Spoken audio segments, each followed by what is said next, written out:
Bom dia, boa tarde, boa noite. Eu sou o professor Wolfram. Estou aqui para trabalhar um assunto de suma relevância, que é o Império Romano. Eu sei que não sou belo, mas é um assunto belo, Império Romano.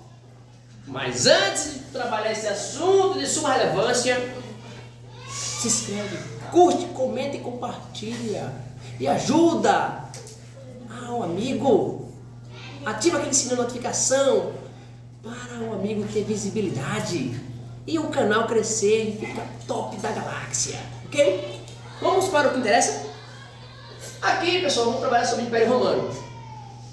O Império Romano é a terceira fase de dois vídeos que fiz anteriormente, porque Roma foi dividida em três fases, como vocês podem ver posteriormente aí nos vídeos anteriores. É uma monarquia, depois vem por uma república e depois vem uma transição para um império. E como surge esse império? Esse império, pessoal, vai surgir com as expansões territoriais. Por quê? Porque, pessoal, as expansões territoriais, Roma não está satisfeito com terras pequenas, vamos dizer assim, porque era muita terra, mas ele não estava satisfeito. E o que acontece? Roma, pessoal, vai travar duas guerras, uma interna e uma externa. A interna, pessoal, é onde ele sai de uma pequena vila, pequenininha, e toma a Península Itálica. E a outra, a guerra externa, é a guerra contra os cartagineses, que nós chamamos de guerras púnicas. Púnicas por quê? Porque os cartagineses eram conhecidos como punis, entendeu? Então, daí está o nome de guerras púnicas. E o que acontece? Quando tem o primeiro triunvirato, o segundo triunvirato, todos estão para resolver o problema do plebeu. Só que todos que resolvem o problema do plebeu acabam se ferrando, ou seja, acabam morrendo. Por quê? Porque quando vai resolver o problema do plebeu, acaba tirando dinheiro do patrício, ou seja, do Senado. E isso não é bom para o Senado. O Senado quer que resolva, mas que resolva de uma forma que não tire dinheiro do Senado, ou seja, dos patrícios. E Otávio, ele viu que pessoas tentaram fazer reforma em prol do plebeu, como seu próprio tio, Mário, Silas, os irmãos Caio e Tibério Graco, e acabaram sendo esfaqueados pelo Senado, ou seja, pelos patrícios que ocupavam o cargo de Senado. E aí, gente, o que acontece? Ele, quando toma o poder, ele vai diminuir o Senado, ou seja, o poder do Senado. Ele tira, dissolve a república e implanta o império. É óbvio que ele vai ser o quê? O primeiro imperador. E aí ele adota o nome de Otávio Augusto. Augusto é o quê? Divino. Ou seja, pessoal, um Deus aqui na Terra. Como vai ser a política dele? A política dele, ele vai adotar dois sistemas aqui, que nós chamamos de paz romana e a política de pão e circo. O que é a paz romana?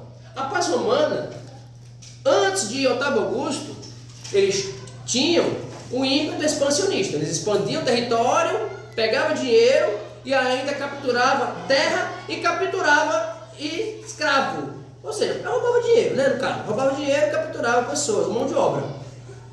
Ia enriquecendo e mandando esse dinheiro para Roma. Mas com a paz romana, pessoal, isso aí vai ajudar o plebeu. Porque o plebeu vai parar de lutar com o patrício e vai cuidar finalmente da sua terra. Só que tem um problema. A crise vai estar instalada dentro de Roma por causa da paz romana, que eu vou explicar já já.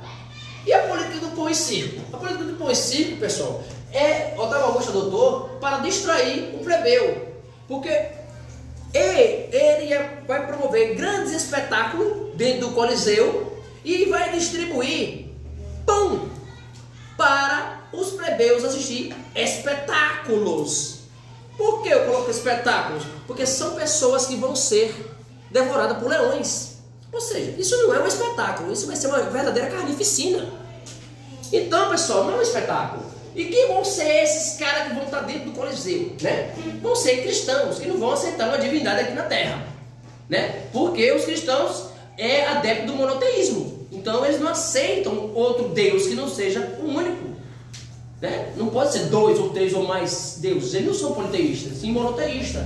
E aí, pessoal, a paz romana vai fazer com que ele diminua a quantidade de escravos e consequentemente vai faltar dinheiro, e faltando dinheiro, Roma vai entrar em colapso, que eu vou entrar já nisso aí.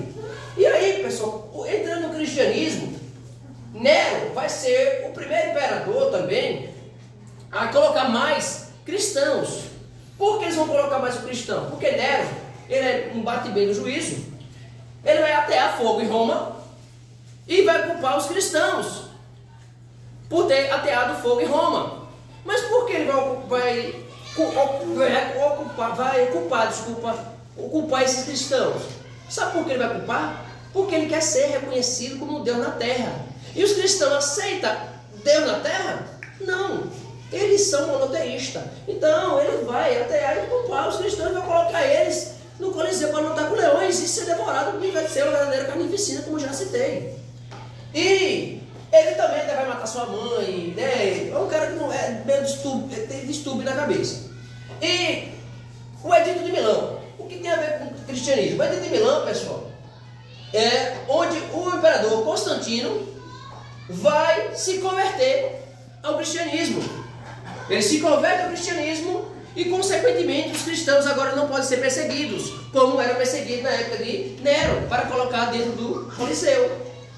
Então, não tem perseguição. E o que foi esse Edito de Tessalônica? O Edito de Tessalônica foi quando Teodócio se oficializou a religião do catolicismo. Ou seja, o catolicismo agora é oficial. O cristianismo agora pode ficar tranquilo que não vai ter perseguição. Então, em 380, Teodósio vai deixar tudo tranquilo como religião oficial o catolicismo. Mas por que esse império vai entrar em colapso? Por causa da falta de escravos, né? A falta de escravos. Por que falta de escravos, professor? Por causa daquela política que o primeiro imperador tomou, a paz romana. E a paz romana fez com que as pessoas parassem de expandir território. Se para de expandir território, conquista menos território. Conquista menos escravo, não conquista escravo na verdade. E não conquista dinheiro, consequentemente vem a ruir. Então, se falta escravo, entra em falência econômica. Se entra em falência econômica, não tem como pagar ao exército. Se não tem como pagar o exército, sofre pressão bárbara. Mas como assim, professor? Não estou entendendo. Olha lá, Roma, o império, e é óbvio que nas suas fronteiras, ele tem exército. Esse exército, óbvio, que eles não vão trabalhar de graça nas suas fronteiras para proteger de ataques de bárbaros que possivelmente podem invadir Roma e tomar Roma. Então, esses caras aqui, que corpo do exército, vai, proteger as fronteiras. Só que eles vão passar a não receber dinheiro. Então, óbvio que vão sumir de um por um. Porque quem trabalha de graça, pessoal? Nem a loja trabalha de graça. Então, eles vão começar a sair e as fronteiras vão ficar expostas. Isso vai culminar em pressão bárbara e, consequentemente, na invasão do Império Romano. Que o Império Romano vai ser ruído, na verdade, porque o Império Romano ele vai ser dividido em dois. Teodósio, ele vai dar o Império Romano aos seus filhos dividem o território em 395 em Roma Oriental e Roma Ocidental, entendeu? Império Oriental e Império Ocidental. Consequentemente, o Império Oriental vai perdurar pelo ensino toda a Idade Média e o Império Ocidental vai ruir, cair, na verdade, em 476 d.C.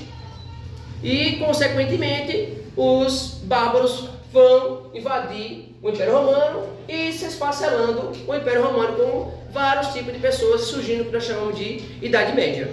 Ok? No mais, é só finalizando o Império Romano com a invasão bárbara.